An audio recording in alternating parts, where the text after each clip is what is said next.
Hey y'all, it's November the 16th, 2016, and I got my mic set up.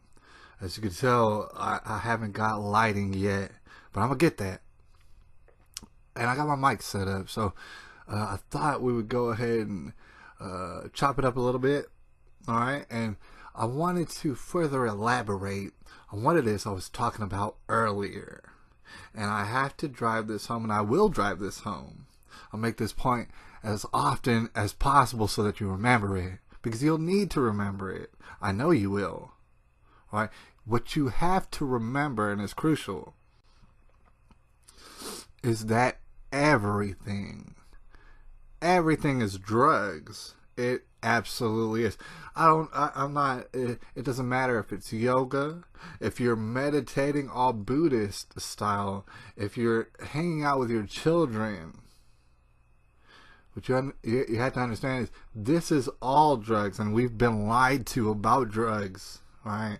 And we need to figure out how to get out of these lies, which are imprisoning us. It's imprisoning most of us quite literally. And it's imprisoning many people mentally. The idea that they have been lied to about drugs. They don't know what drugs are. They don't know how to stay away from them. They don't understand that there is no staying away from them. Alright. You get happy feelings. I've had happy feelings. You get sad feelings and emotions. And I've also had those depressed emotions. Here's what I want to tell you. A drug is this. A drug is something that you experience. And it sets chemicals off in your brain, right? And those brain chemicals, it allows the rest of your body to just feel happy. You feel good, and that's good, and I encourage that. But what I'm here to tell you, what you're here to hear from me, is that that's all drugs. All of it is. So when you hear something like just say no to drugs, you have to understand that everything's drugs. And God makes this perfectly clear in the Bible, the God of the Bible, the only one. And I'm sorry about that, but it is. He makes it quite clear, Jesus makes it quite clear, that you cannot love anything more than Jesus and still love Jesus. You cannot do it. You're going to hate him. And in fact, Jesus is definitely the most hated being ever on earth. Alright, Jesus is God because he has the same motives as God. There's only one God. Alright, however, there's things out there that as human beings cause us to be happy, cause us to feel satisfaction momentarily in our lives, and we really like these things. I don't care if it's going golfing, I don't care if it's huffing gasoline, it's all drugs. Problem with drugs is that they could easily kill you, and I'm talking about any kind of drug. Can not only kill you, but send you straight to hell. Alright? I don't want you to go to hell. I don't want to go to hell. I know what it feels like. I've had a taste of it before, and I don't like it. Alright? So, everything is drugs. This is important that you remember this, and this includes everything, and I'm including your children, your grandparents, your specific others or whatever have you. They make you feel good, but none of them will make you feel good forever. Not a one of them, especially not me. Never make you feel good forever. They're not capable of this.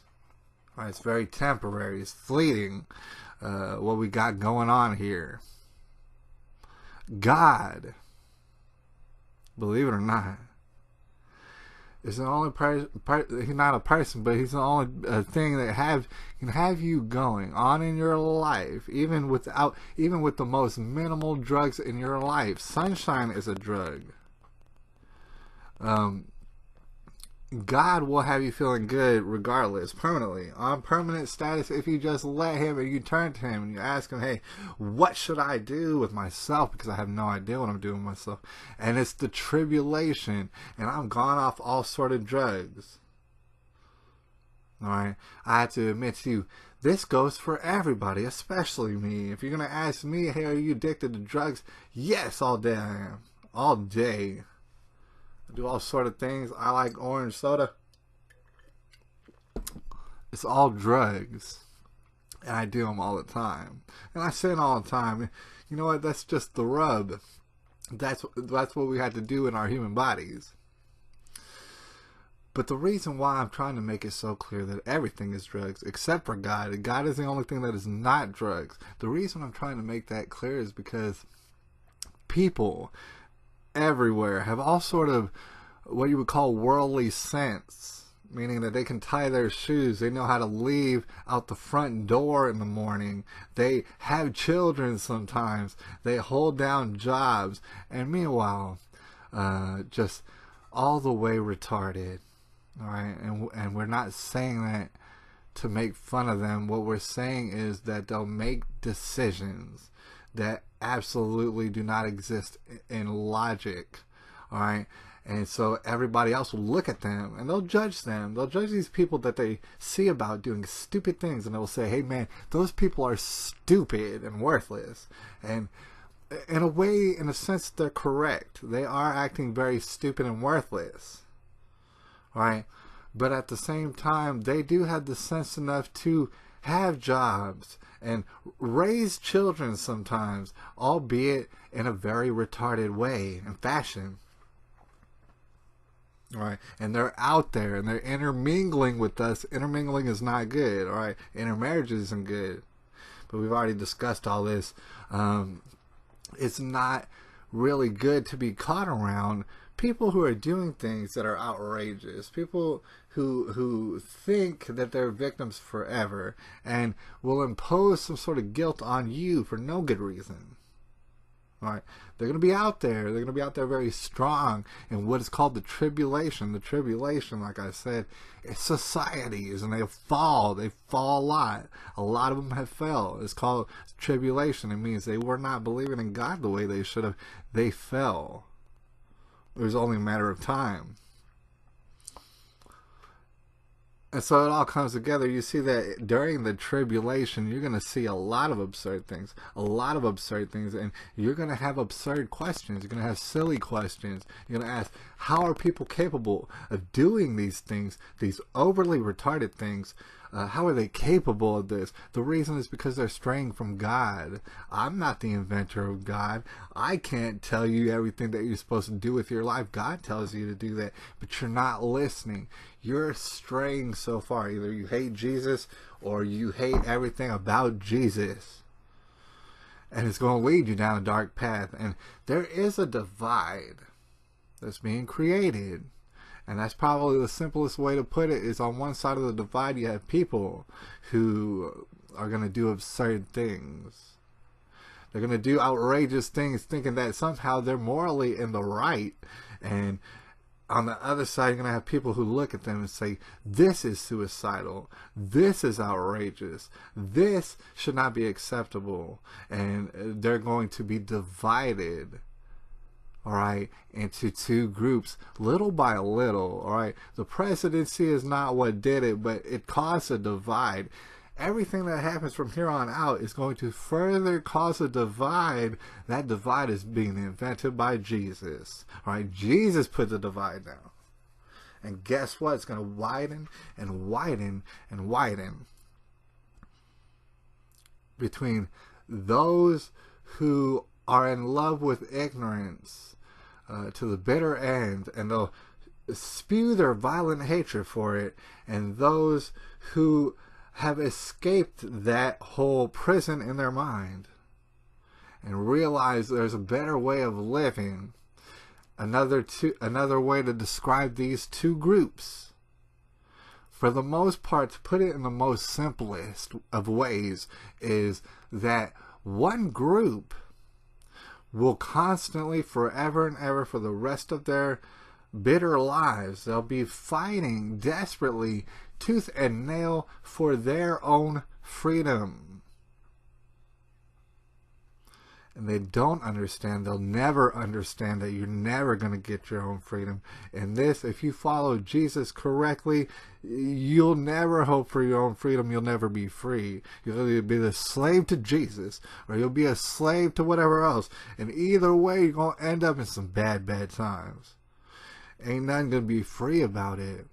But on the other hand, you'll have people who refrain from doing retarded things out in public. And they will be more concerned with the freedom of everybody else besides from them. They'll be more concerned for their neighbor's freedom. They'll be more concerned for a stranger's freedom.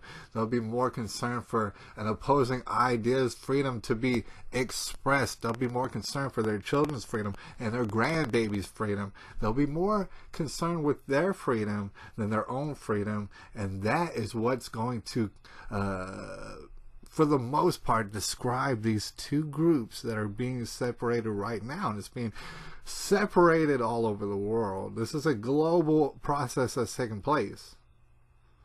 All right, the reason I believe that you're here right now is because all throughout the Bible, there was prophets, and believe it or not, all these prophets were autistic. I'm telling you, all these prophets were autistic, all right? And then you have a lot of people and reporters out here, guess what? They're autistic. They got a fervor for the news.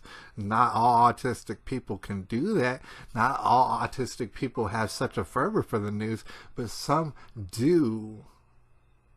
And some can't stop, won't stop. That's the nature of autism. And that's why you're here. That's why you're listening to me. Because there's some things that you need to know that nobody's telling you out here. Why? Because they're not autistic enough. All right. And I'm happy to be here. I appreciate all y'all out there. You tell me, about some of my blind spots. Some ways that I can improve on myself. All right. Everything is drugs. But we'll all get through this. With a little help from our friends, you understand? It's November the 16th, 2016. I'm going to holler at y'all.